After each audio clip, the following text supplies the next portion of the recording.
Exaltado Senhor, nós nos ajuntamos nesse lugar para, em primeiro lugar, levantar mais alto o teu nome. Não há outro como tu, Senhor. Bendizei ao Senhor todos os povos, rendei a Ele a honra, porque Ele é Deus.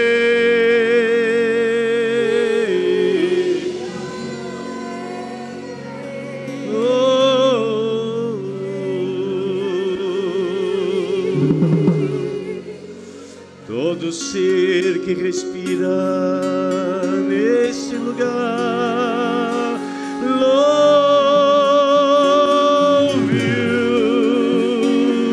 louve-o,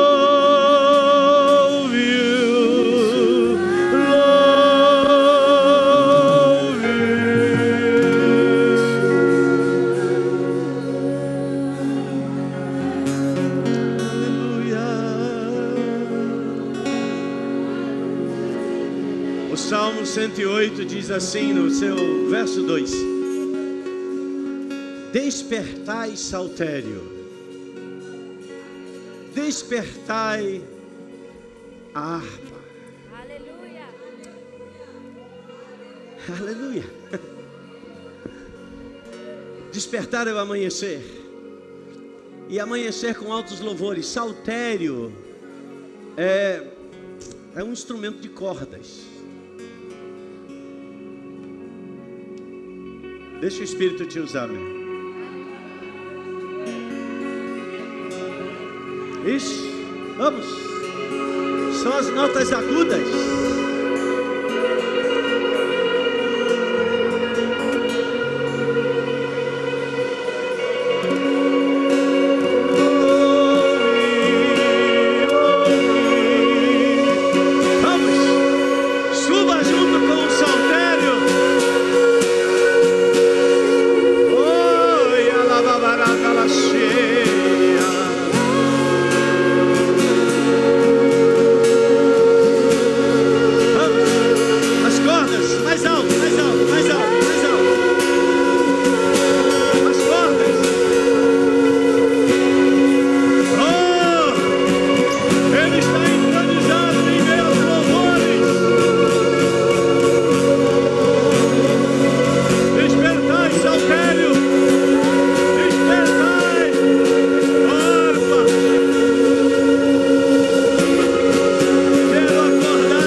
está o meu coração, Deus.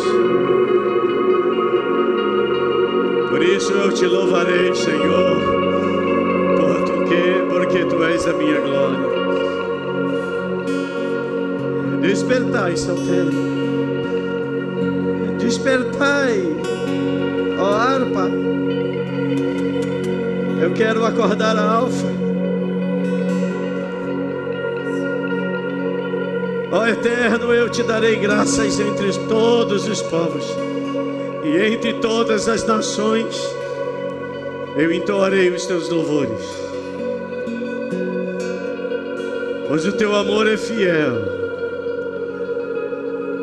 e tu és maior do que os céus, e a tua fidelidade se estende além das nuvens. Seja exaltado, ó Eterno. Seja exaltado, ó Senhor, acima dos céus, e estenda-se a tua glória sobre toda a terra.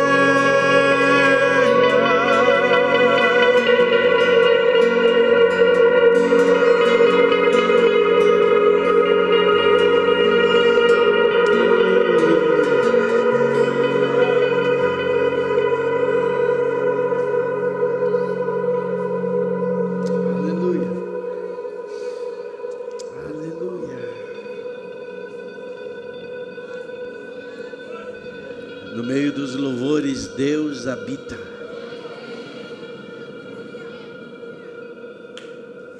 Ele habita no meio dos louvores. Os demônios habitam em meio às murmurações, às queixas. Mas no meio dos louvores, Deus habita. Sabe que eu e você temos a autoridade de escolher quem vai habitar conosco, então?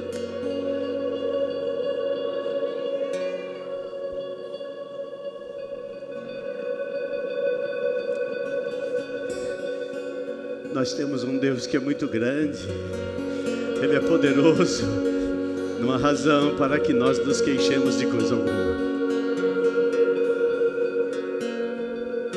Ele é bom. Deus é bom em todo tempo.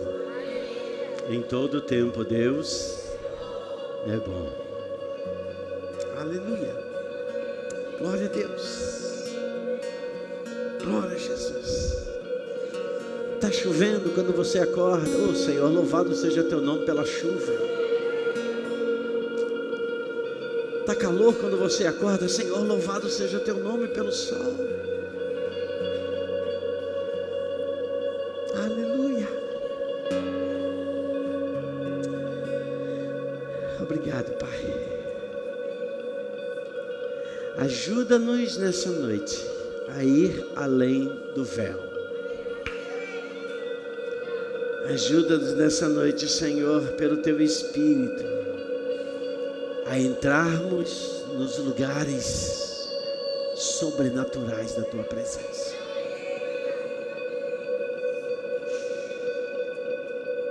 Obrigado, Jesus. Obrigado, Pai.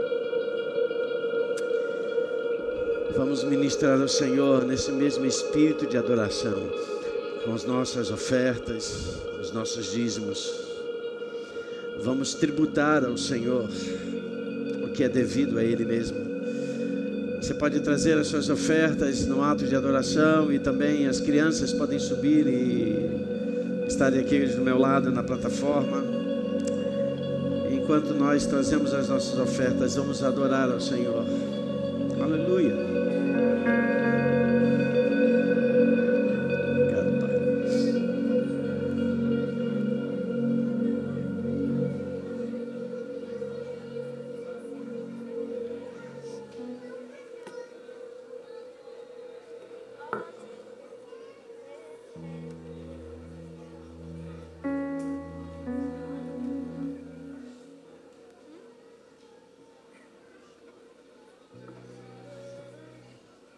Nas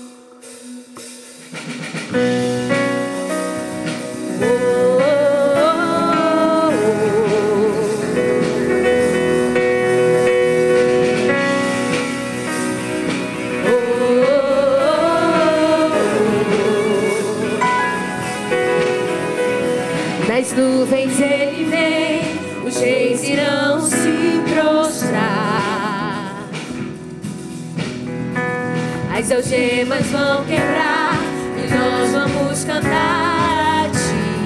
Quem pode impedir eterno? Nosso Deus é o leão, leão de Judá, rugindo com poder, é o que luta por nós, todo joelho dobrará. Nosso Deus é o Cordeiro que ressuscitou e dos nossos pecados seu sangue nos salvou, e joelhos dobrarão ao Cordeiro e o leão, todo joelho dobrará.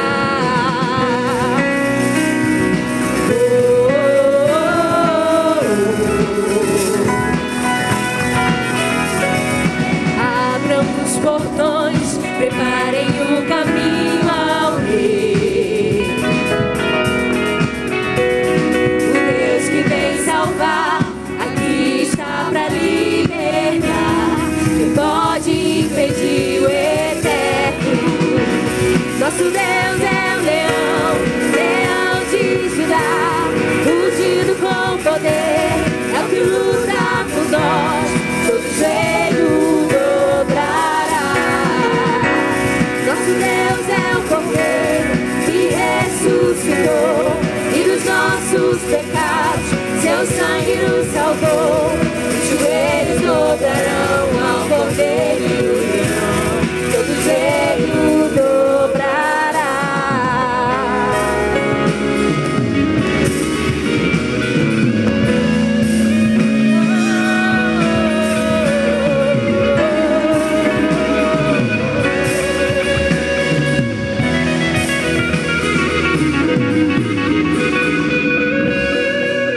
Aleluia. Time reforçado hoje, hein? Glória a Deus. Alô, crianças, todo mundo aqui me ouvindo? Oi.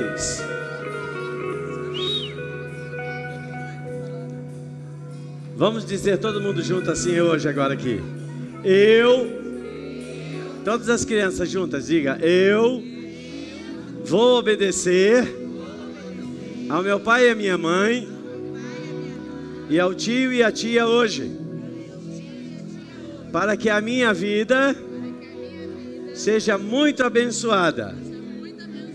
Diga: Jesus, me ajuda a ser um filho obediente. Amém. Glória a Deus. Deus abençoe as crianças.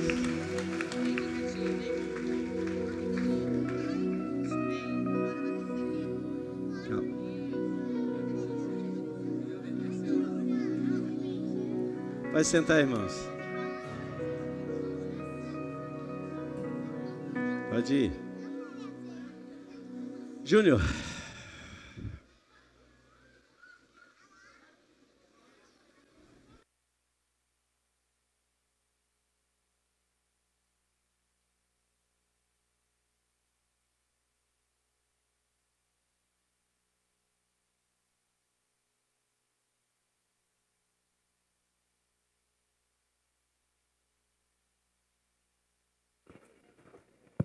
Agora foi. Boa noite, queridos.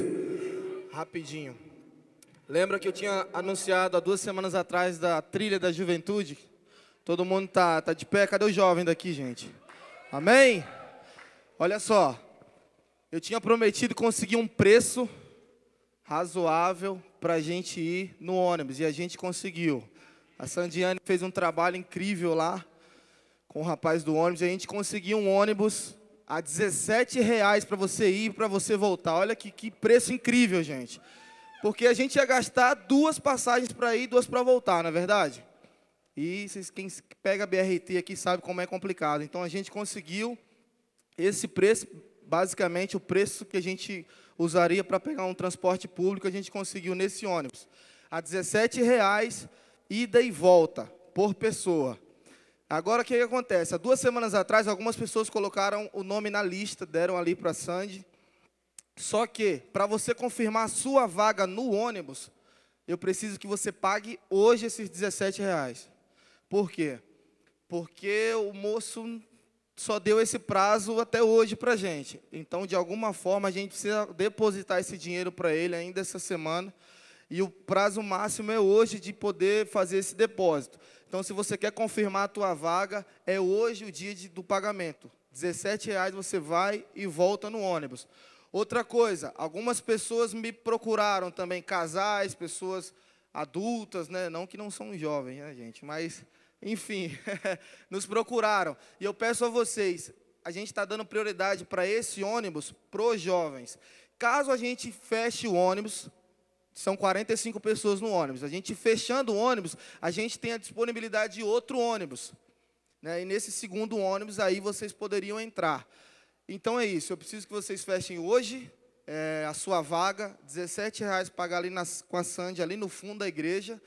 Feche a sua vaga, não espere, porque não vai dar tempo. Tá muito concorrido as vagas. E a gente se encontra aqui dia 30, 6 da manhã. Não é isso, Renan? Você esqueci de alguma coisa? Acho que não, né? Então hoje, gente, não espere mais. É isso. Valeu. Está falando ali, Júnior.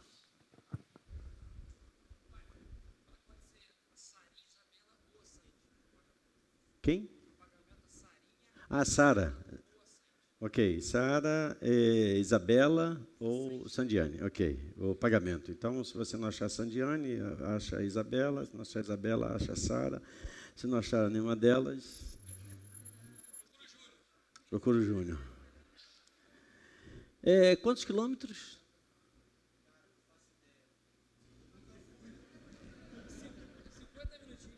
50 minutos de caminhada? Puxa, gente, só isso. Isso é para jovem ou para idoso? Terceira idade. Sara e Toninho, vamos nós dois. Vamos nós três. Vamos fechar. A gente queria lembrar também a vocês que sexta-feira próxima agora é a nossa rede de casais. Glória a Deus. Às 7h30 da noite, rede de casais, 7h30 da noite. Então, não esqueça, traga aí seus amigos, casais convidados. Vai ser uma rede muito legal, muito legal. O tema é um tempo novo e, em nome de Jesus, vamos estar profetizando sobre os casais. Enfim, vamos fazer uma santa manifestação do Espírito de Deus sobre a vida das famílias e, principalmente, claro, dos casais, nessa sexta-feira, às 19h30. Procura a pastor Paulo, pastora Viviane, tem um valor, né? R$10, está mais barato que dos jovens, viu? R$10, procurar o pastor Paulo, a pastora Viviane, ok? No final agora, sexta-feira, a gente já está começando. Queridos, é importante esse aviso também, claro, cada um deles mas nesse domingo agora, às 10 horas da manhã, eu quero convocar toda a igreja para estarmos em uma reunião. Não é uma assembleia, não é nada disso, não. É uma reunião que a gente vai tratar o nosso encontro de revisão. Não é? Então, nesse domingo, 10 horas da manhã, eu quero passar para vocês, e assim todo o presbitério, algumas manifestações e decisões importantes para a vida da igreja, principalmente no ambiente do discipulado. Então, nesse domingo, 10 horas da manhã, é importantíssima a sua presença e, digo mais uma vez, é para toda a igreja, não apenas para os líderes de célula ou anfitriãos, é para toda a igreja, todos vocês que estão aqui, que fazem parte dessa casa, estão convidados a estarem aqui nesse domingo. E também, no sábado, primeiro sábado de dezembro, dia 7, é a formatura da turma mais animada, mais pilhada, que até hoje já se nomeou em Antioquia. Ô turmazinha intensa essa, viu? Glória a Deus, glória a Deus. Então será no sábado, primeiro sábado de dezembro, a formatura dos alunos, não apenas aqui do Rio, aliás, de Inhoaíba, né, de Antioquia aqui, mas também de Bangu. Vamos estar juntos aqui numa linda formatura, nesse primeiro sábado de dezembro. E Corban, faltou Corban, Corban. E Corban também, né, pastor Galber e pastora Neise, que estão lá liderando o Ministério Corban, vão estar aqui conosco nessa formatura do próximo primeiro sábado de dezembro. Queridos, eu queria nessa noite que nós nos uníssemos na mesma fé, a estarmos orando por uma família especificamente, e, na verdade, pela vida desse homem, que nessa semana vai fazer uma cirurgia bem delicada, uma cirurgia que envolve trato da coluna. E eu queria que nessa noite nós levantássemos esse clamor pela tua vida, Rafael. Vem cá, Rafael. Ok? Amém? Vem cá, Daniele, vem junto com ele. Onde vai a corda, vai a caçamba. Isso. Dá para subir aqui? Já subiu. Rafael tem lutado aí contra uma deficiência aí nas suas lombares, enfim. E nós vamos estar juntos aqui orando, né? A palavra de Deus diz que muito pode, pela sua eficácia, a súplica do justo, né? Justo é todo aquele que foi tocado já pela graça, salvação em Cristo Jesus. Então, você pode estender as suas mãos agora em direção a Rafael. E é claro, Daniele, como sua esposa. Vamos ficar de pé, vamos fazer o melhor que a gente pode fazer. Eu queria que você levantasse já a sua voz e profetizasse sobre esse momento cirúrgico na vida de Rafael, que o Espírito de Deus esteja atuando e operando poderosamente com essa equipe médica. Ore por isso agora, ore por isso, que a formação dessa equipe ela seja direcionada e governada pelo próprio Senhor Jesus. Eu te abençoo, Rafael, e eu declaro em nome de Jesus que todos aqueles cirurgiões que estarão tocando no teu corpo, que sejam eles primeiramente tocados pelo Senhor, e que a mão do anjo do Senhor esteja junto com você no leito, e todo processo cirúrgico delicado, mas debaixo da sabedoria divina, esteja sendo administrado pela mão poderosa do Senhor. Eu oro, eu declaro em nome de Jesus que todo processo seja bem sucedido e que tudo que precisa ser mudado, seja mudado, o que precisa ser restituído, seja restituído, mas chamamos à existência desde agora a cura e oramos também para que o teu coração esteja em paz, que as tuas emoções estejam centradas em Deus, que é o teu descanso. Abençoamos também a tua vida, Daniele, que ela esteja também em cuidado e com a confiança e a sua fé fortalecida no Senhor. Nós nos abençoamos em nome de Jesus. Amém, amém. Deus abençoe. Deus abençoe. Vamos lá.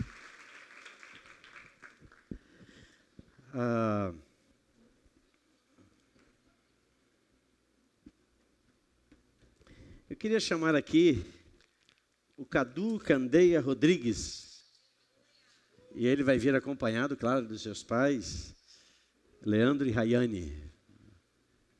Nós vamos apresentar esse menino diante do Senhor.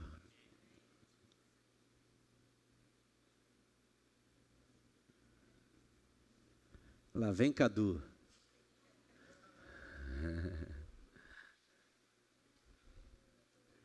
Rapaz, ele tem mais cabelo que eu. Tudo bem, Rayane? E aí, Leandro? E aí, rapaz? Posso pegar aí? Pode. Eita. Oi, gente. Se ele chorar é porque ele está vendo gente feia, viu? Se ele sorrir, glória a Deus. A palavra de Deus diz que filhos são herança do Senhor. Herança. Quem recebe herança, recebe responsabilidade por manter e multiplicar a herança. E em nome de Jesus, Leandro e Rayane, que vocês sejam cheios da sabedoria de Deus, para que a vida de Cadu seja guardada, seja sustentada pelas mãos poderosas do Senhor. Nós, juntos aqui como igreja, estaremos orando para que o Espírito da verdade conduza a vida desta criança.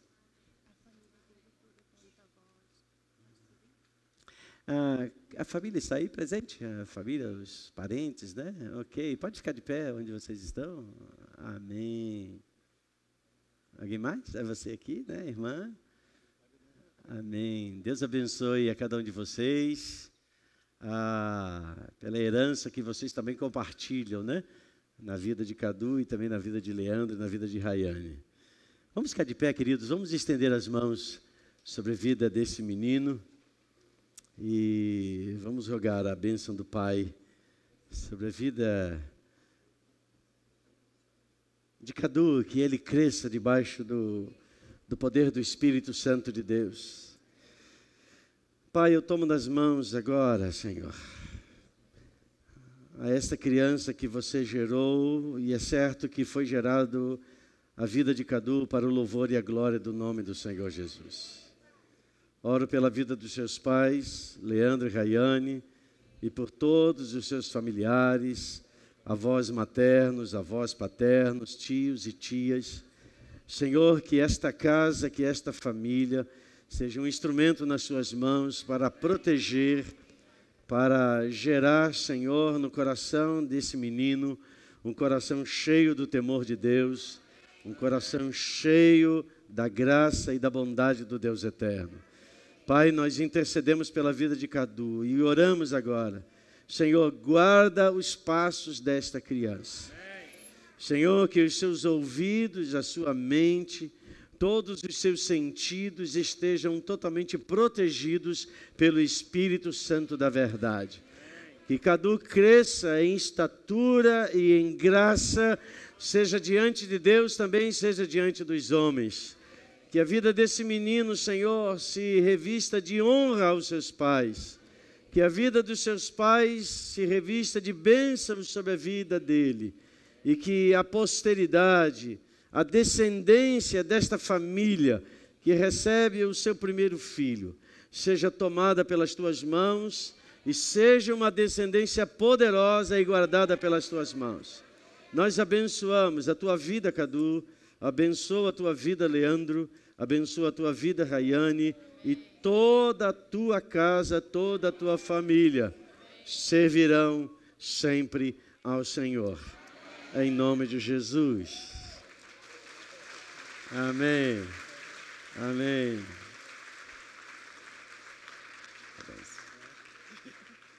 Parabéns. Tira foto?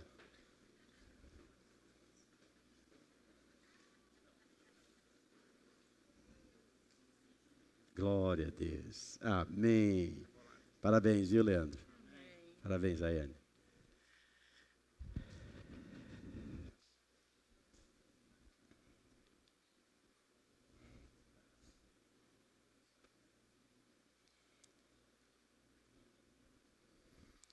Deus, quando nos criou, nos tornando seres viventes, Deus nos criou com um coração. E a Bíblia fala muitas vezes sobre o coração como o centro da vida humana. Não apenas o coração, cardio, né? Fica no centro do nosso peito, mas o sentido do coração como o ambiente que fala da nossa vida emocional. Quando a gente fala do coração, a gente está falando das nossas emoções, dos nossos sentimentos. Algumas vezes o apóstolo Paulo, quando ele fala do coração, ele está falando do lugar mais íntimo, mais interior da nossa vida, que é o nosso espírito. Mas a Bíblia, ela está carregada muitas vezes dessa expressão que fala desse lugar onde nós depositamos, vamos dizer assim, como uma expressão, as nossas experiências, onde elas são guardadas. Quantas vezes nós dizemos, meu coração está sentindo isso, e o meu coração se inclina para aquilo. Ou seja, nós estamos falando das nossas emoções como então, coração, como esse lugar central. E eu estava pensando nessa semana sobre esse lugar que é o centro desse nosso sentir e fazendo um paralelo com a palavra que nós temos, a Bíblia que temos em mãos. Quando você toma a sua Bíblia nas mãos, quem tem celular não vai poder fazer isso, né? Quando você toma a Bíblia nas mãos, você percebe que no centro dela, no centro da Bíblia, existe um livro. E esse livro é o livro de Salmos. Assim como o coração fala do centro das nossas emoções, o livro dos Salmos, ele fala do centro. O centro das Escrituras, um lugar, um texto que é carregado de emoções também. Porque a emoção fala de história, a história da vida da gente. E eu creio que Deus quer falar conosco nessa noite sobre esse lugar, que Ele quer ser o lugar, que Ele quer ser o primeiro nesse lugar, o primeiro no nosso coração, o primeiro na nossa vida, assim como o livro dos Salmos. Muito interessante, o livro dos Salmos, a gente sabe, né, que são 150 capítulos. Os Salmos não têm versículos, originalmente não tem versículos. Isso foi acrescentado posteriormente, né, o número, né, dos versículos, para ajudar a localização, a identificação dos textos. Mas o livro do Salmo é um texto corrido, né? É um texto único, desde o Salmo 1 ao Salmo 150. O livro dos Salmos é também chamado de saltério, né? Então, essa palavra saltério, ela fala de cânticos, né? E ela também fala de instrumento, que é o próprio saltério, que é um instrumento de cordas. Esse livro, o livro dos Salmos, é um livro muito antigo. Ele foi composto não por um autor apenas, são vários autores, o principal deles é Davi. Davi escreve quase a metade dos Salmos, e os demais Salmos foram escritos por Moisés, por Salomão, por Asaf, pelos filhos de Coré, os coraitas, e alguns outros personagens que escreveram um ou dois salmos. A sua maior parte, certamente, é escrita por Davi. Daí porque, de uma forma mais convencional, se diz Salmos de Davi, mas nem todos os salmos foram escritos por Davi. O livro dos Salmos, originalmente, é uma composição de 5 livros. Nós temos como um livro único, mas dentro da Tanakh, que é a expressão para o Antigo Testamento em Israel, ou para os hebreus, ele é composto de 5 porções de livros, ou de saltérios. Então, vai de um capítulo até determinado capítulo. Esse é o livro 1, o livro 2, o livro 3, até o livro 5, e que na maior descoberta arqueológica, dita a maior descoberta arqueológica do século XX, que foi a descoberta nas cavernas de Qumran, né, os manuscritos do Mar Morto, ali foram descobertos também porções significativas dos Salmos, atestando o texto original e exatamente o texto que nós temos hoje em mãos. O livro dos Salmos, ele sempre foi o principal dos livros da expressão do povo de Israel. Nos tempos do chamado, então, já Novo Testamento, né? Estamos falando aí do período de Jesus, né? Então, olhando para o texto bíblico. O livro dos Salmos era o livro que era mais lido nas sinagogas e também pelos primeiros cristãos na igreja de Atos dos Apóstolos. Porque era um livro muito fácil de ser decorado, porque era um livro que falava de experiências.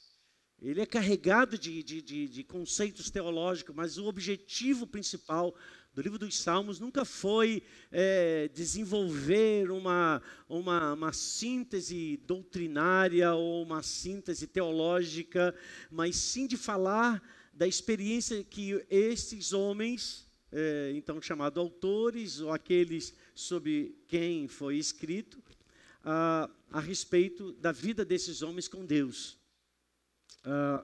Esse é o livro dos Salmos, é o livro do Antigo Testamento mais citado no Novo Testamento. Não foram os profetas os mais citados no Novo Testamento, mas foi o livro dos Salmos, texto dos Salmos. Jesus mesmo faz várias citações sobre o livro dos Salmos. E é muito interessante que essa composição, né, dos 5 tomos, né, ou 5 livros que compõem partes ou grupos de salmos, e que afinal fecha todo esse número de 150 salmos, alguns rabinos afirmam que a intenção da composição e de uma forma assim extraordinariamente sobrenatural, porque toda a escritura é inspirada por Deus. Então, cada um desses homens que escreveu, que relataram a sua experiência, relataram a experiência do seu povo, eles escreveram debaixo de uma inspiração de Deus. E quando você faz um acompanhamento da leitura dos blocos dos salmos ou dos livros, dos 5 livros, você vai perceber uma correlação que esses blocos de salmos têm com a Torá, ou também chamado Pentateuco, né? Gênesis, Êxodo, Levítico, Números, Deuteronômio. E cada um desses 5 livros do chamado Pentateuco, na sua composição, por exemplo, quando o livro de Levítico vai falar sobre todo o funcionamento cerimonial, inicialmente lá no povo de Israel, você vai ver partes ou tomo desses livros, me parece que é o livro 3, ele carrega várias declarações ou experiências que fazem essa correlação perfeita com o livro de Levítico, do Pentateuco. Para os salmistas, esse livro, ele não é apenas uma contagem da experiência desses homens. A centralidade, o centro do livro de Salmos, e que está exatamente no centro da Bíblia, é Deus. Se alguém quer saber quem é Deus, quem é esse Deus que nós servimos, é necessário que esse alguém leia o livro dos Salmos. É um livro que qualquer criança aprende, mas não é um livro infantil, pelo contrário. É um livro que é carregado de valores que despertam a nossa fé, de ensinos que mostram o caráter de Deus, que mostra também as tragédias da vida, que mostra as decepções, que mostra os momentos difíceis angustiantes, depressivos até, que homens da Bíblia viveram. Mas, acima de tudo, o que se realça no livro dos Salmos não é, ainda que considerando essas experiências do homem, mas sim a intervenção de Deus em meio a essas experiências. O que faz com que a gente perceba que a centralidade de Deus, de mostrar quem é Deus no livro dos Salmos, e eu quero apenas citar algumas partes desse texto, quando, por exemplo, no Salmo 135 diz: o Senhor faz tudo o que lhe agrada, nos céus, na terra, nos mares e em todas as suas profundezas. Outro salmo diz: o nosso Deus está nos céus e pode fazer tudo o que lhe agrada. Mais outro salmo ele diz: eu te exaltarei, Senhor, pois tu me reergueste e não deixaste que os meus inimigos se divertissem à minha custa. Outro salmo diz: tu me dás o teu escudo de vitória e a tua mão direita me sustém. Tu desces ao meu encontro para exaltar-me. E outro, e finalmente diz: responde-me, ó Deus, quando clamo, ó Deus, e me fazes justiça. Então, cada um desses salmos, e a gente vai vendo e a gente vai mergulhando, não apenas na experiência de Davi, na experiência de Moisés, na experiência dos autores, mas a gente vai vendo a nossa própria experiência de vida retratada no livro de Salmos.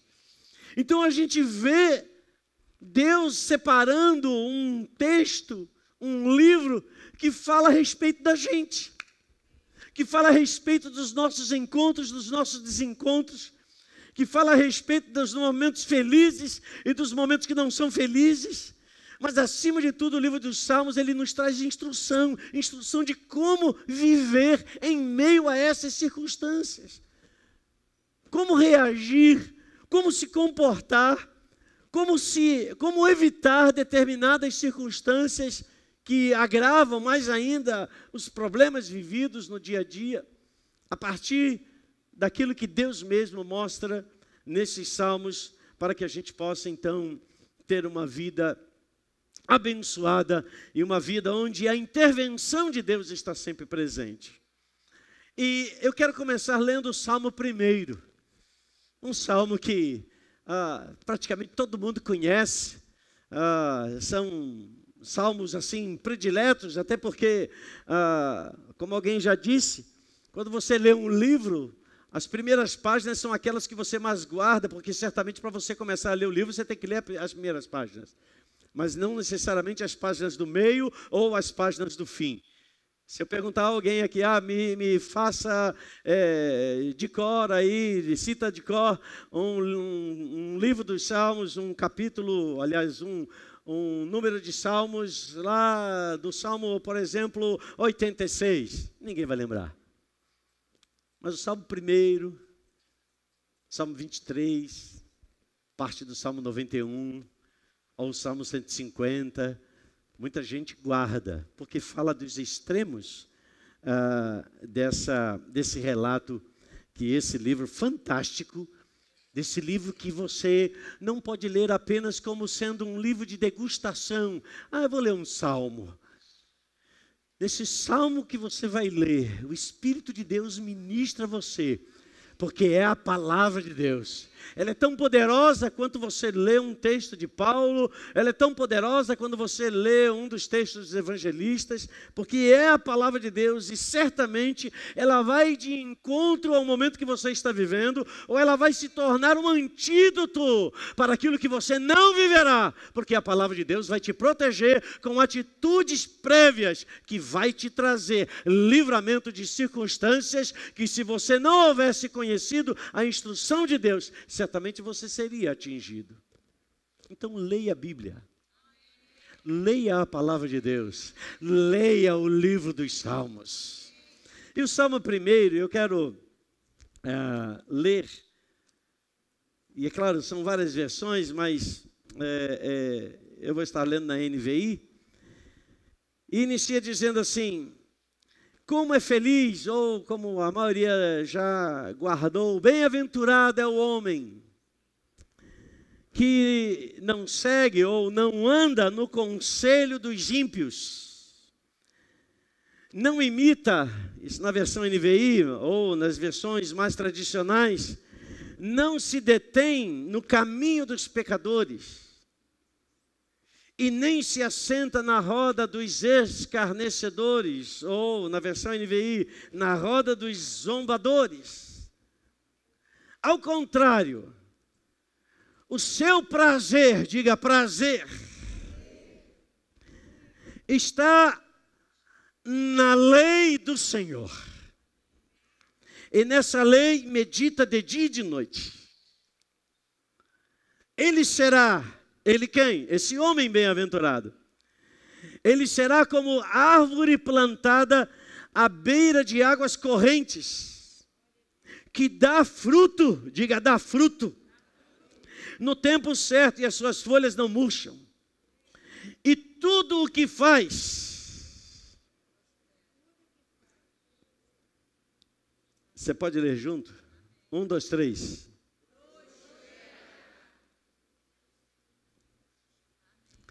Tudo que ele fizer, ele vai prosperar.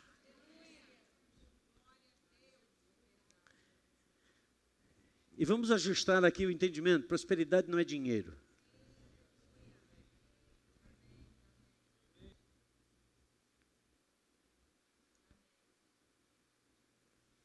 Prosperidade é você ter paz, mesmo não tendo dinheiro. Porque tem gente que tem dinheiro, mas não tem paz. Mas se a gente conseguir juntar as duas coisas, glória a Deus. 2 améns, só essa parte aqui. Mas não é o caso dos ímpios. Eles são como a palha que o vento leva. Por isso os ímpios não resistirão no julgamento, nem os pecadores na comunidade dos justos.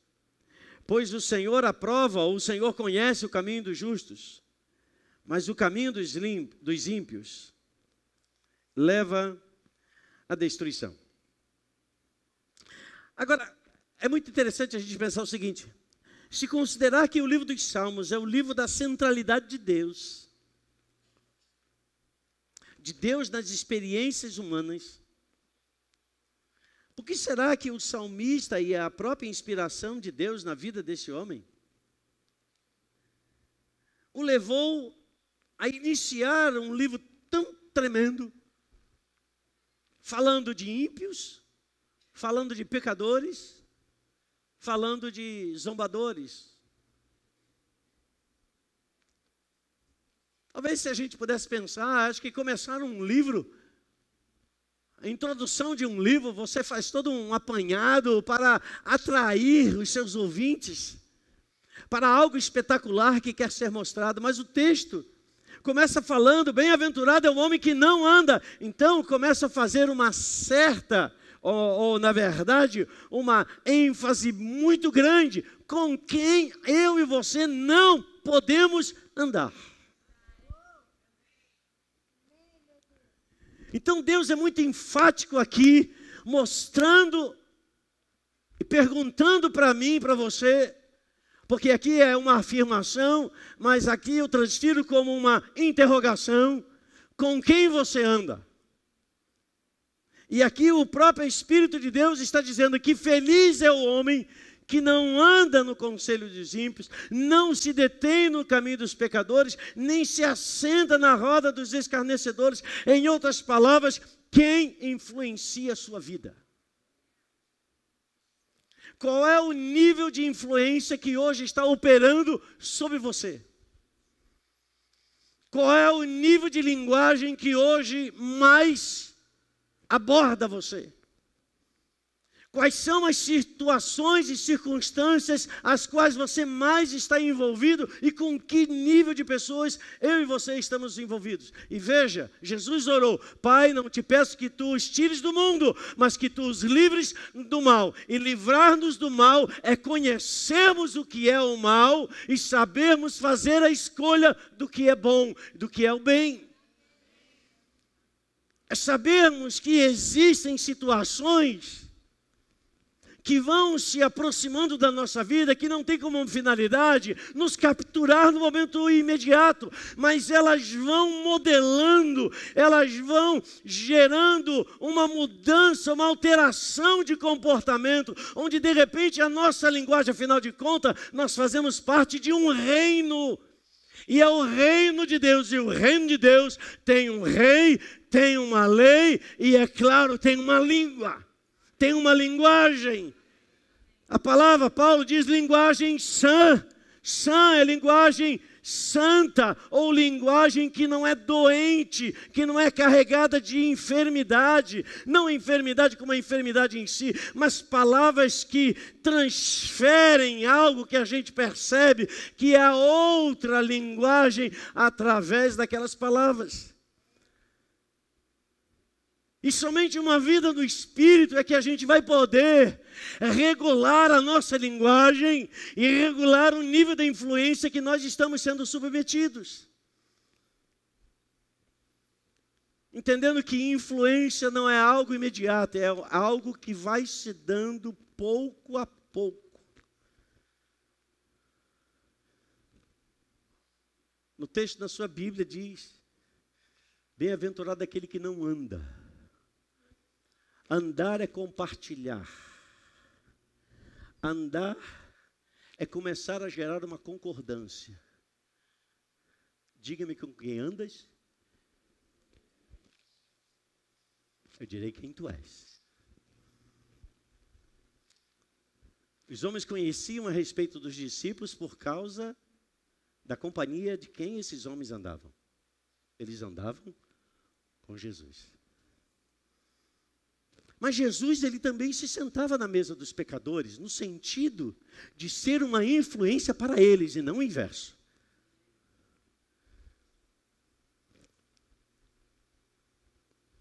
E isso custou a Jesus, em algumas vezes, questionamentos. Mas a vida de Zaqueu foi influenciada pelas palavras de Jesus. A vida de Zaqueu foi influenciada pela vida de Jesus. A vida de Paulo influenciou a vida de muitos outros homens. E a nossa vida foi destinada também para ser uma influência na vida de outras pessoas. Então, a razão pela qual o Salmo de número 1, onde Deus começa dizendo com quem a gente deve ter um profundo cuidado e atenção,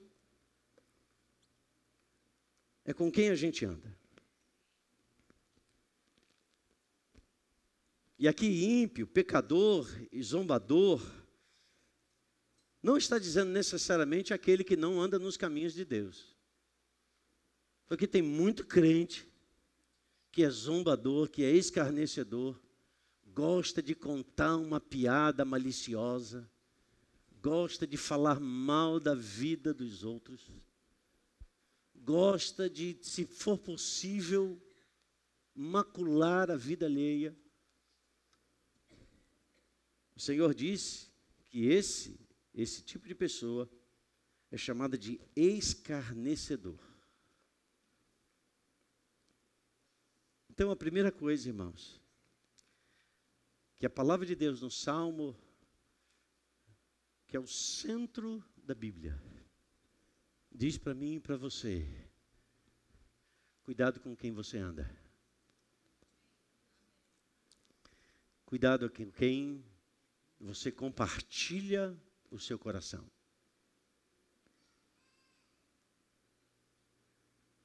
Cuidado com que tipo de influência essa pessoa lhe produz.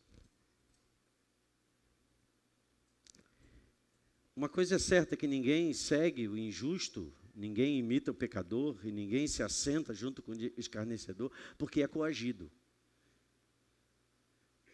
Quem anda com o pecador, e andar é comungar.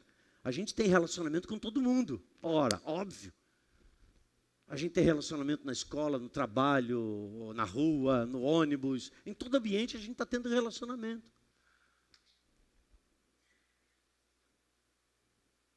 Mas os relacionamentos têm que ter um propósito. Propósito que esses relacionamentos sejam afetados da vida de Deus que está na sua vida. Então, ninguém que segue, ou ninguém, como diz o texto, ninguém que anda, ninguém que caminha junto com, ou se assenta com, faz isso porque está sendo coagido. Quem escolhe esse caminho faz isso porque gosta. Tudo tem prazer, até o pecado.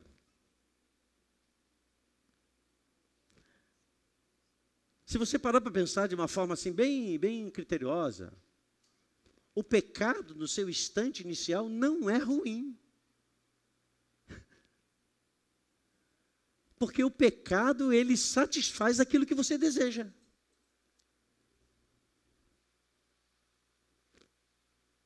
É por isso que o pecado seduz. Se você colocar uma isca para pegar um peixe, não é o seu gosto que vai definir que tipo de isca você vai colocar.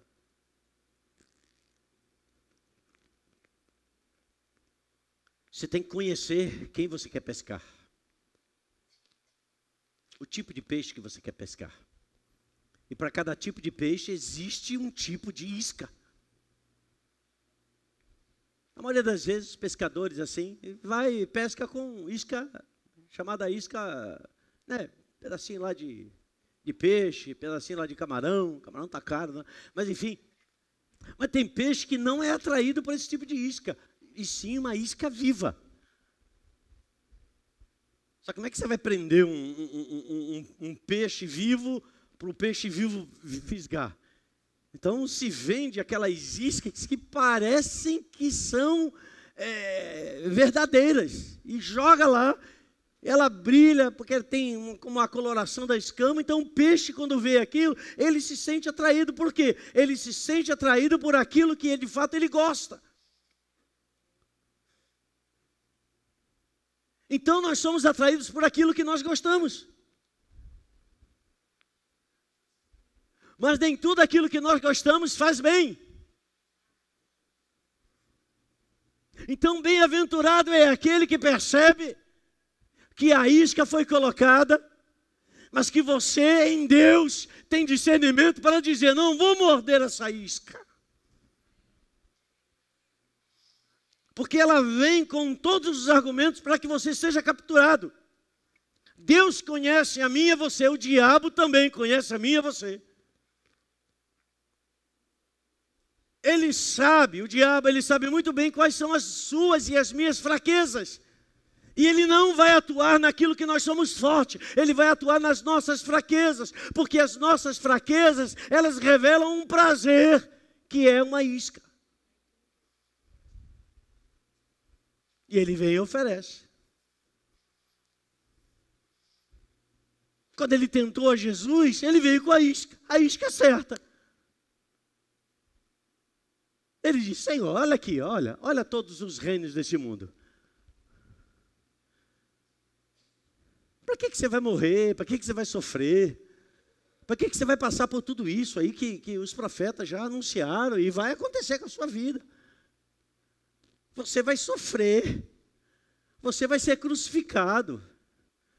Entender esse contexto está presente ali na tentação de Jesus.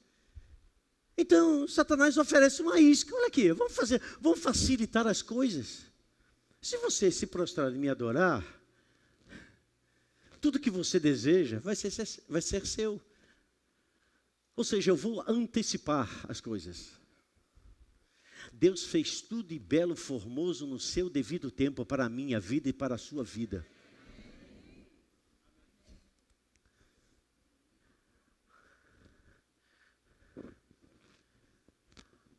A palavra de Deus diz no Salmo primeiro,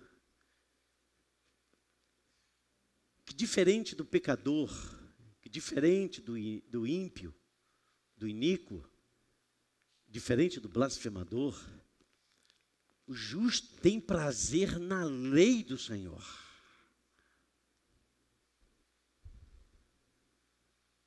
E o Salmo continua dizendo que ele será como árvore plantada junto aos ribeiros de água. E que no devido tempo dá o seu fruto. Se existe uma coisa na vida da igreja, é que existem pessoas abortivas. Que elas têm um problema enorme de saber esperar o tempo do cumprimento. Elas acham que simplesmente chegou a hora, e se chegou a hora e a coisa não aconteceu, é porque tem alguma coisa errada no lugar onde ela está. Então, ó, perna para quem te quer.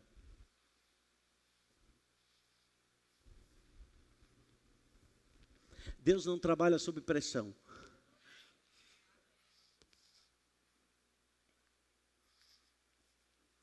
O texto diz que o justo é como árvore plantada junto às águas. Olha aqui uma coisa, perceba a figura que o salmista está colocando. As águas estão passando. As águas estão passando, então a raiz é que procura a árvore. A raiz é que procura a água. Não é a água que sobe em direção à raiz. Entende isso? Não é a água que sobe o morro, sobe a encosta e vai em direção à raiz. É a raiz que vai se estendendo, se estendendo, se estendendo, porque ela está sendo atraída pelo processo de Deus. E quando ela toca nas águas, as águas geram alimento, a água fala da palavra de Deus e as nossas raízes vão se fincando. E a palavra de Deus disse: no devido tempo, o fruto vem. O fruto vem, sempre vem, no devido tempo.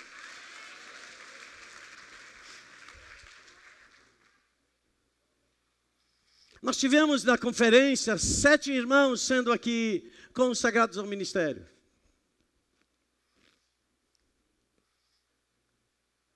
Mas, irmãos, Deus tem muito mais do que esses 7.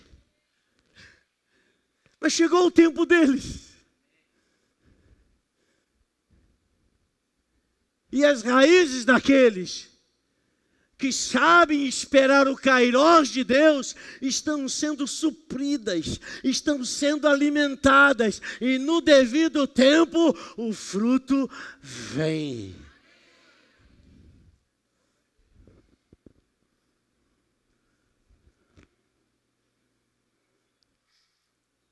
Preste atenção nisso. A vida do justo é como árvore que dá fruto. E não como trabalhador que colhe fruto.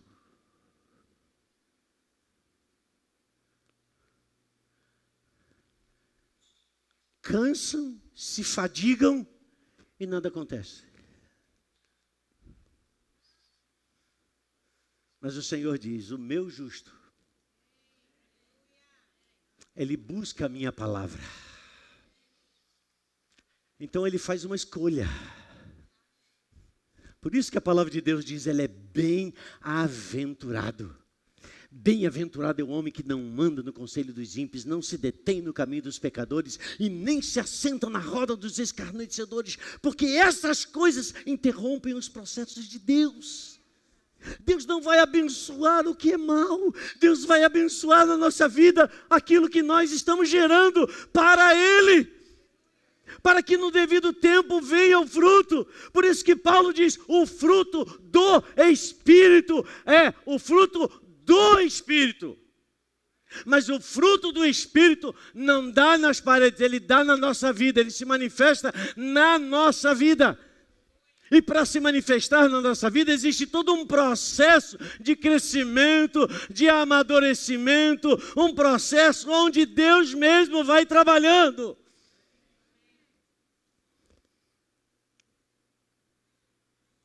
Algo que para mim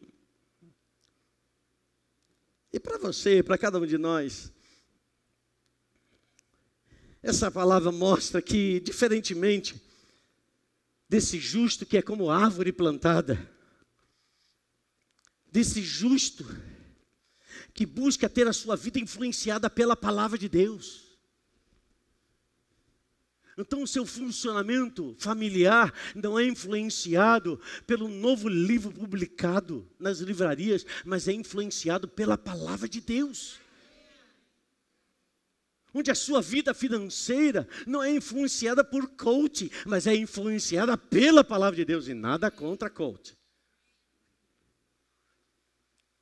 Mas, desculpe.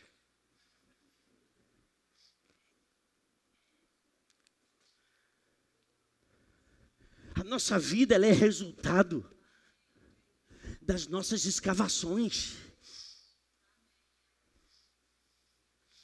Jacó era um homem pacifista. Então ele escapava de conflitos. Quando ele via conflito, ele dizia: não quero saber disso. Ele foi em busca dos poços do seu pai. Só que teve gente que chegou lá e tomou posse dos poços do pai dele. Era dele. Ele poderia fazer uma bagunça enorme e dizer: esse poço é meu, nós vamos aqui, vamos para o pau. Mas sabe o que ele fez? Ele foi e cavou novos poços.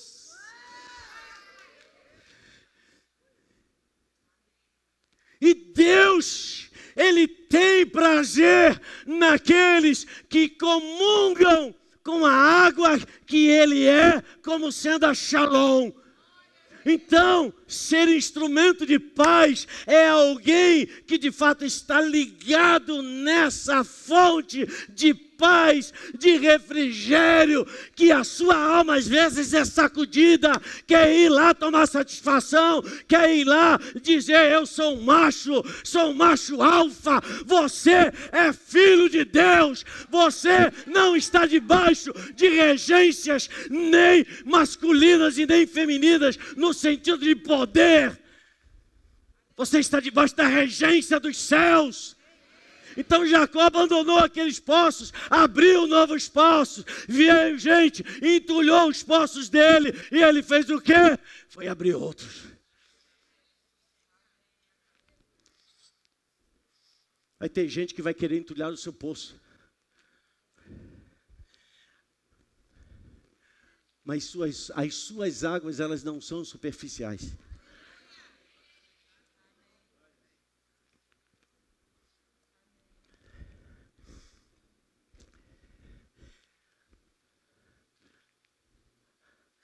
As raízes de uma árvore, você pode vê-las em parte,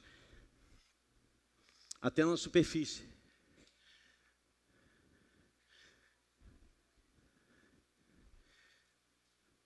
Mas quando você olha para uma árvore, você vê a altura da árvore. Mas ninguém está olhando as raízes, que são mais profundas, muitas vezes, do que a altura da árvore.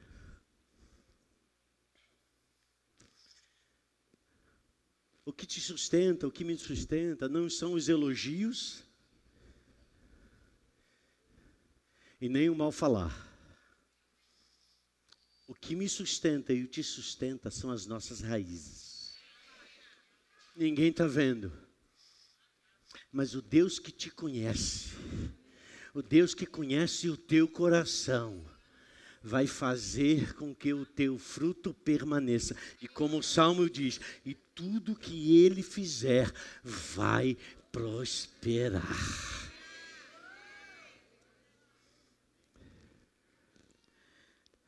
Aleluia.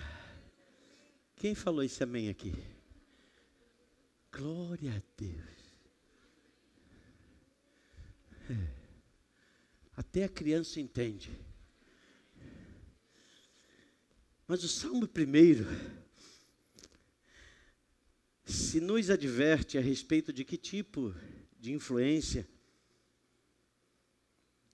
está atingindo a minha vida, a sua vida. Esse salmo também aponta o resultado de uma vida plantada em Deus. Mas antes, no versículo 5,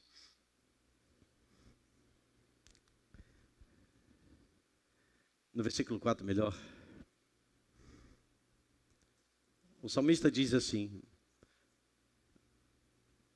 em contraposição ao justo que tem a sua vida como uma árvore plantada e que dá frutos, ele diz que não é isso que ocorre com os ímpios. Ao contrário, eles são como a palha, preste atenção nisso, eles são como a palha que o vento carrega.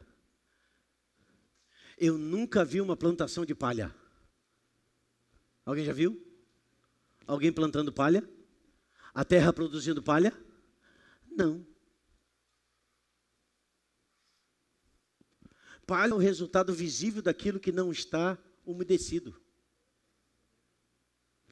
Palha é a visão daquilo que se percebe, daquilo que deixou, daquilo que desconectou ou está desconectado das fontes.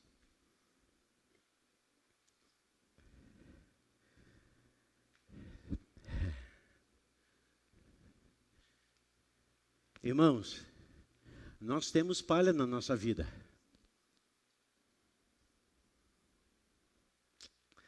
Nós temos lugares na nossa vida, áreas na nossa vida, que não estão irrigadas como deveriam ser. É por isso que pessoas têm problemas. Às vezes elas têm problemas com elas mesmas. Mas na maioria das vezes elas têm problemas nos ambientes dos seus relacionamentos. E quando esses problemas surgem é porque essas áreas não estão irrigadas.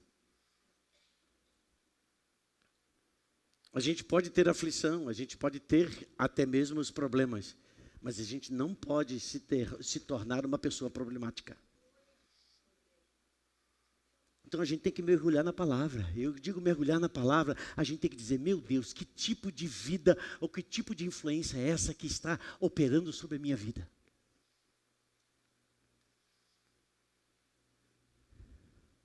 Um dia Jesus chegou para Pedro e disse assim para Pedro: olha, Pedro,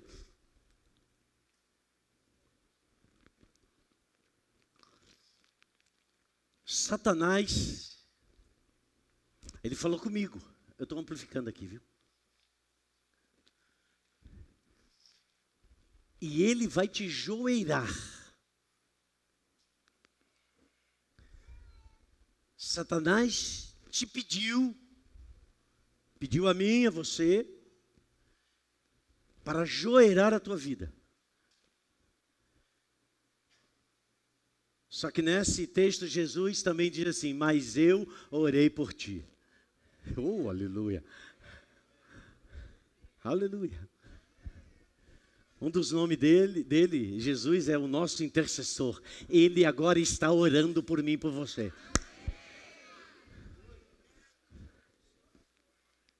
Deixa eu te falar uma coisa aqui. Satanás não faz aquilo que é bom, não. Ele faz aquilo que é mal. Mas muitas vezes aquilo que ele faz de mal, Deus transforma em bênçãos da nossa vida. Porque o que Jesus estava falando para Pedro: olha, Pedro, Satanás vai pegar você, e como o agricultor que pega as sementes, e as sementes elas estão grudadas pela palha, pela casca, misturadas à palha. Imagina o processo de uma colheita de grãos, ali é toda uma mistura. Diga mistura. Mas o Senhor diz: olha, Satanás vai te pedir para te joeirar, ou seja, ele vai querer acabar com a sua vida, ele vai querer interromper os processos que eu comecei em você. Então joeirar significa passar na peneira. Então você imagina uma semente com a casca misturada com aquela palha sendo sacudida para um lado e para o outro. E o ato de joeirar significa fazer assim, sacudir. Tem momentos que a sua vida, a nossa vida, ela é sacudida, mas tenha certeza, o nosso Deus está no controle. Ele não dorme, ele não dormita o guarda de Israel. Ele está com seus olhos atentos e e em breve, muito breve, Ele vai intervir. Mas Jesus está dizendo, Ele vai te joelhar, e joelhar é sacudir e jogar para o alto.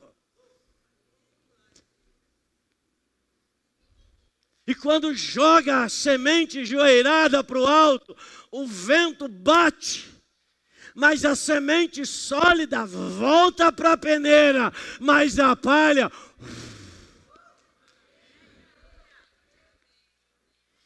Então, eu aprendi, irmãos.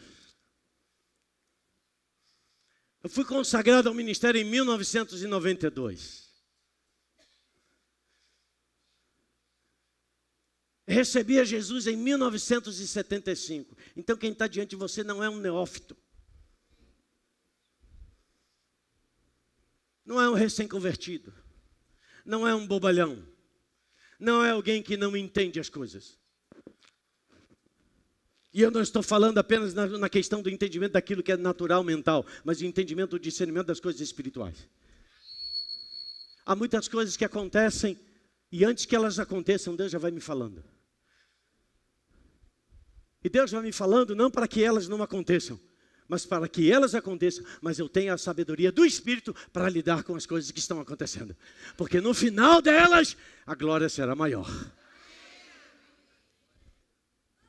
Então existem processos da nossa vida que Satanás vem e a gente percebe que não é a mão de Deus que está operando, não, entende? Não é Deus que está fazendo. Jesus não está dizendo, eu vou te joelhar. Ele diz, é Satanás que vai te joelhar. Mas eu orei por ti. Em outras palavras, Jesus estava dizendo para Pedro, Pedro, você vai ser sacudido, mas eu coloquei o meu selo sobre você.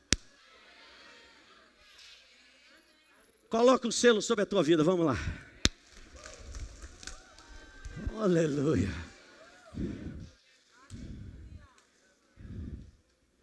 Ninguém pode arrebatar-vos das minhas mãos.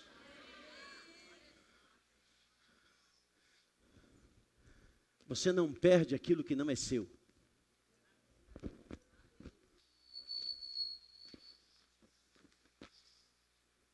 Imagina se a palha tivesse vida, ela diz assim, não, por favor, deixa eu ficar coladinho aqui, está tão bom. Mas ninguém planta semente com palha. Tem que remover a palha, para que a semente, de fato, ela tenha contato com a terra. E a terra germina a semente, e a semente brota. E daquele broto nasce um pomar. Nasce uma árvore. Então, algumas vezes, Satanás te joeira. E Satanás vai se tornar instrumento nas mãos de Deus. Entenda isso, não é Deus dizendo para Satanás assim, eu vou te usar.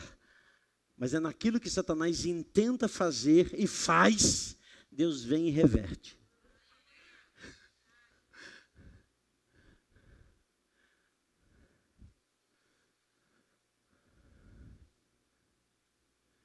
Quando Jesus estava morrendo, você imagina que festa estava vendo nas trevas.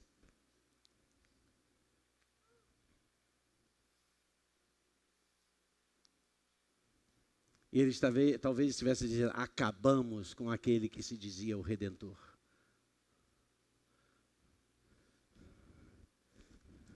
Mas Jesus disse, o grão de trigo caindo na terra, não morrer, fica ele só. Mas se ele morrer, vai dar muito fruto.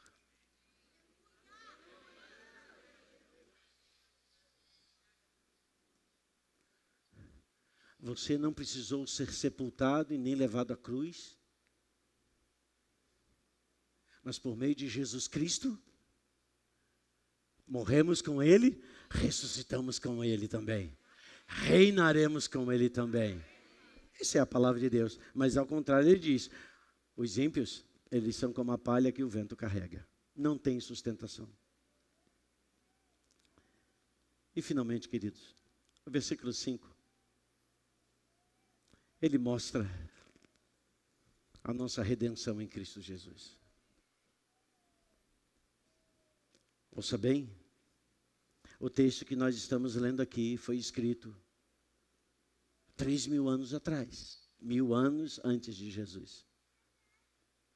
3.000 anos nos dias atuais.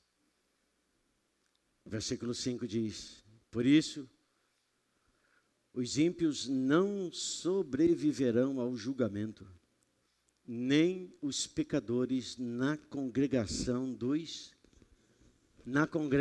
dos justos. Nós entendemos português, está no plural. Justos. E Deus já havia declarado: não há um justo sequer. Todos pecaram e destituídos foram da glória de Deus. Mas há 1.000 anos antes de Jesus, os salmos já falavam a meu respeito e a seu respeito, dizendo que nós permaneceríamos ou estaríamos na congregação dos justos. E veja, a congregação não está falando desse lugar, ainda que esse lugar seja um lugar onde se abre para que os justos, para que os injustos acessem, porque a porta está aberta, até cachorro entra aqui. E ele não pede licença, ele vem logo à frente.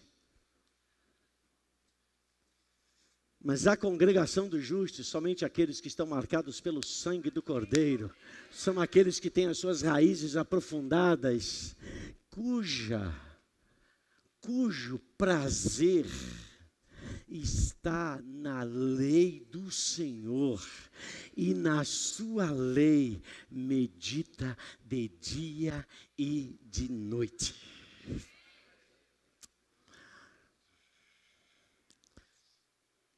Não existe segredo no reino de Deus, mas sabe de uma coisa? Sabe como a nossa vida não é influenciada? Ainda que você ande no sentido de estar em companhia por ambientes de relacionamentos com injustos, ainda que você se assente num restaurante e coma lá com seus amigos de trabalho, que traem as suas esposas, que traem os seus maridos, que falam sobre isso abertamente, como se fosse isso uma conquista. Entenda, eles não têm a Deus. Então, eles são influenciados pelo Deus desse século. Mas quando eu e você meditamos nessa palavra, a meditação na palavra de Deus, a leitura na palavra de Deus, ela vai como que gerando uma atmosfera, uma blindagem na nossa mente. A gente pode estar no mundo, mas não fazer parte desse mundo. A gente pode estar vivendo em meio a uma linguagem, a um comportamento, a uma destruição dos vínculos familiares, a uma anulação do que é macho, do que é fêmea, a uma tentativa de desmontar tudo aquilo que envolve o plano e o propósito de Deus, mas a sua vida, que é blindada pela palavra de Deus, a sua mente vai estar sempre conectada com as coisas lá do alto, e você terá sempre resposta a dar diante de todas essas circunstâncias, porque o que está governando na sua vida é a palavra de Deus. A palavra de Deus, entende? É como água que desce e onde ela vai tocando, ela vai gerando vida. Então você pode trabalhar do lado de uma pessoa que vive uma vida completamente alheia às coisas de Deus. Mas você não se tornará a próxima vítima. Não, pelo contrário. Essa vida, essa pessoa pode ser ganha até sem palavras, porque vai ver o seu procedimento. E você pode ter certeza, no momento que ela estiver passando pelos momentos enrascados, ela não vai procurar quem age como ela. Ela vai procurar pessoas que ela diz: esse cara é diferente. Essa moça é diferente. Vem cá, por favor. Você pode me ajudar nisso? Olha o Espírito de Deus usando a sua vida como alguém plantado junto às correntes de água e que no devido tempo está dando fruto. A centralidade dos salmos é Deus. A centralidade da nossa vida precisa ser Deus. Deus. Deus. Acima de tudo, Deus. A Ele a honra, a Ele a glória, a Ele o louvor. E tudo que você fizer nele vai prosperar. Amém? Quantos recebem esta palavra, fiquem de pé.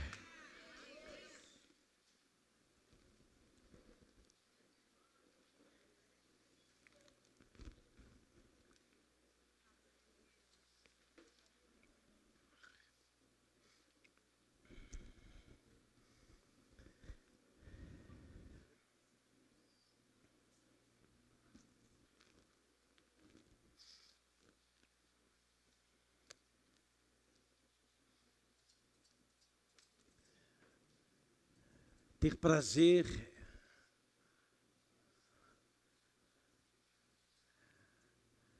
não é um ato instantâneo.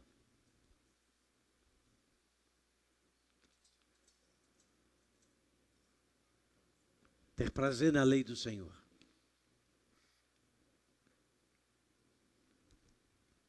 Quantas vezes você, talvez na sua experiência,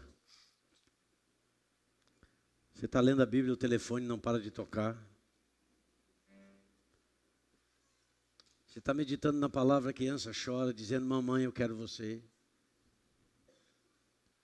Você está meditando na palavra, aquela pessoa que já não visita você há 300 anos, aparece tocando a campainha desesperado.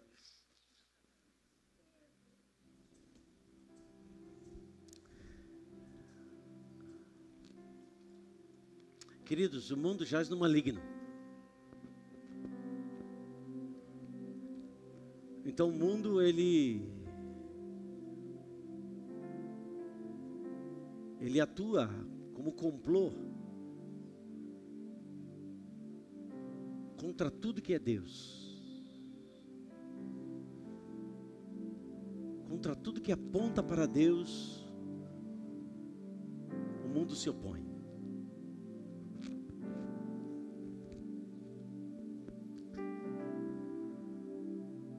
Se você tem uma vida com Deus, certamente não é fácil.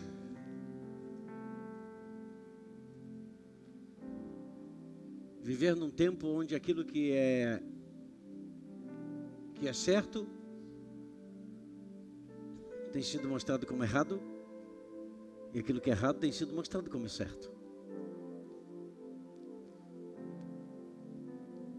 E a gente só vai saber se é certo ou se é errado se nós tivermos o nosso coração, a nossa vida influenciada pela palavra de Deus.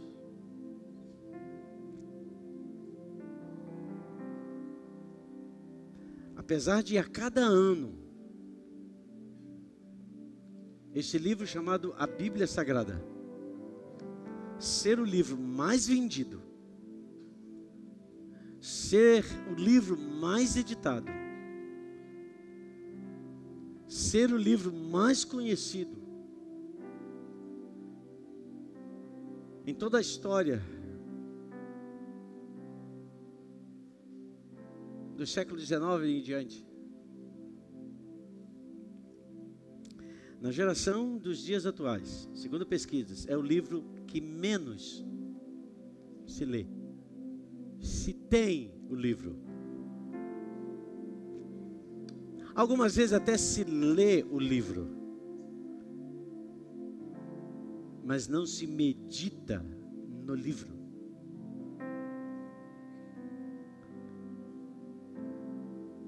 O uma teofania, que é a aparição de Jesus no Antigo Testamento, chega para Josué e diz: medita nessas coisas, para que você seja bem sucedido em tudo aquilo que você fizer.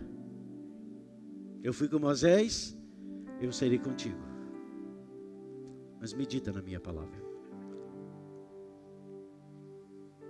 Medita na palavra de Deus, irmãos.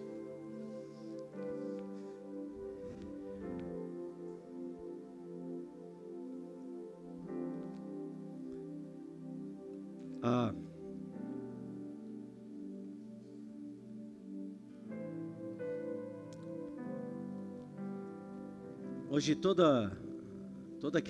profissional da área da medicina, de uma forma geral,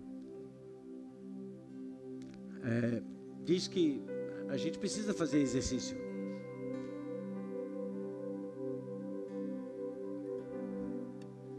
E um dos comércios que mais crescem, sei lá, no mundo, é a academia.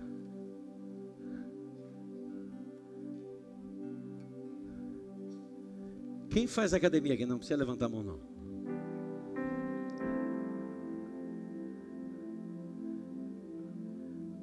Queridos, deixa eu dizer uma coisa, vamos confessar aqui. A palavra não é chula, mas, queridos, negócio de academia é um saco, viu? Tu ficar naquela esteirinha lá,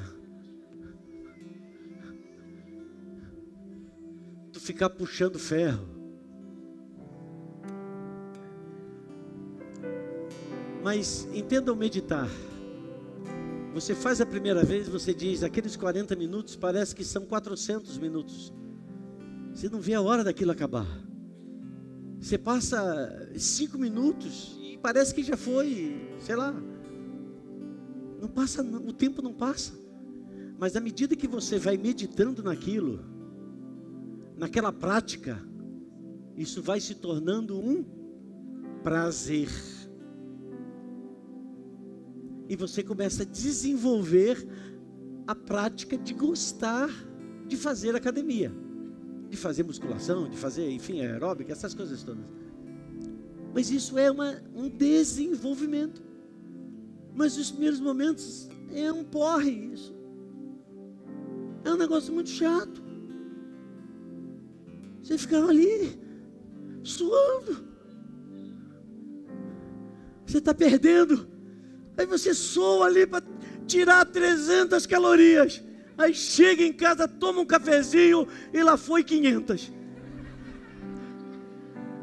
Alguém vai ter que inventar um aparelho para colar no seu corpo, para de vez em quando você olhar e ver se você está em débito, está com débito ou está com crédito. É horrível.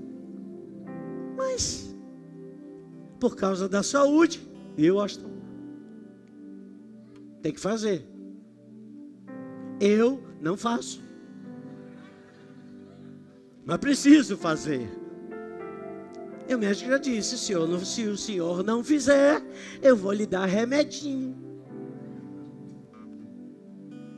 Tem que fazer. Sim ou não, Luciana? Tem que fazer, Marco? Tem que fazer, né? Quem é militar aqui sabe, tem que fazer exercício.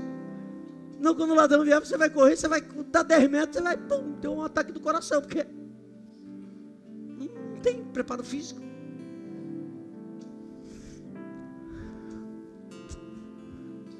Às vezes, quando você começa a ler a Bíblia, começa a dar sono, né? Aí vem logo aquele texto, em paz me deito e logo pego no sono. O crente é muito esperto, ele faz logo a aplicação. Oh Senhor, santa é essa palavra. A tua palavra diz, tornai-vos praticantes da palavra e não meramente ouvintes. Eu entendi, Senhor. Mas à medida que a gente medita, a gente vai adquirindo prazer. Por isso que a palavra de Deus diz, antes o seu prazer está na lei do Senhor, e na lei do Senhor medita de dia e de noite. Vamos fazer esse pacto com Deus? Vamos. Você ama a Deus? Então as suas cartas de amor estão aí. O livro dos Salmos é o livro da experiência do homem. O livro da experiência de gente como eu e você.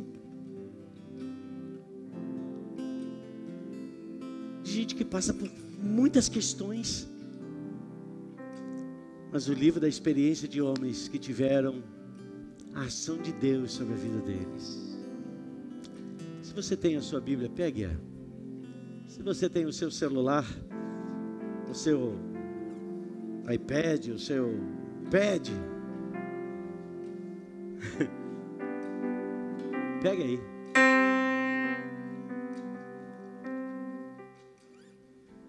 Levante a sua Bíblia. Tem algumas Bíblias que dá até para fazer musculação, né? Como essa aqui, né? Oh, Jesus. Lâmpada para os meus pés é a tua palavra e luz para o meu caminhar. Ah, quantas vezes você já tem tropeçado? Porque faltou luz? Vamos meditar na palavra. Eu sei que muitos gostam de ler livros e tem livros na sua cabeceira. Ponha esse livro na sua cabeceira. Ponha esse livro lá na sua cozinha. Ponha esse livro lá na sua mesa de trabalho. Não é ler na hora do expediente, viu? Ponha esse livro nos lugares onde você está. Não adianta ficar aberto no Salmo 91, não dá certo não, viu, gente? Mas essa palavra, em nome de Jesus, ela vai governar a nossa vida.